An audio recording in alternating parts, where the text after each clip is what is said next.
மேலும் காணப்படுகிறவைகளை அல்ல, காணப்படாதவைகளை நோக்கியிருக்கிற நமக்கு அதிசீக்கிரத்தில் நீங்கும் லேசான நம்முடைய உபத்திரவம் மிகவும் அதிகமான நித்திய கனமகிமையை உண்டாக்குகிறது. உங்களுடைய சூழ்நிலைகள் எல்லாம் எதிரானதாக இருந்தாலும், ஆண்டவரே, நான் பார்ப்பதை வைத்து நான் செயல்படுகிறவன் இல்லை, உம்முடைய வார்த்தையை விசுவாசித்து செயல்படுகிறவன் என்று சொல்லுங்கள். ஏனெனில் தேவன் சாம்பலுக்கு பதிலாக சிங்காரத்தையும், துன்பத்துக்கு பதிலாக மகிழ்ச்சியையும், மனமுறிவுக்கு பதிலாக உற்சாகத்தையும் வாக்கு பண்ணியுள்ளார். ஆண்டவரை நன்றியோடு துதித்து பாடுங்கள். உங்களுக்காக ஒரு புதிய வழி பிறக்கும்.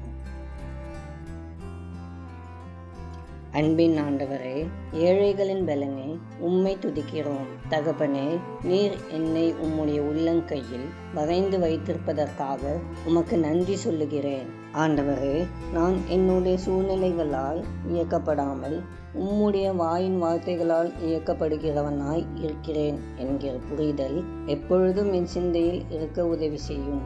என்னுடைய பலவீனங்களையும் குறைவுகளையும் நீர் எடுத்துக்கொண்டு அதற்கு பதிலாக உம்முடைய பலனையும் நிறைவையும் எனக்கு தந்திருப்பதற்காக உமக்கு ஸ்தோத்திரம்.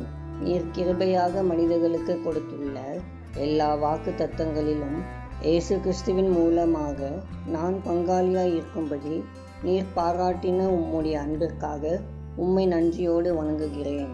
இயேசுவின் மூலம் ஜெபிக்கிறோம் பிதாவே, ஆமென்.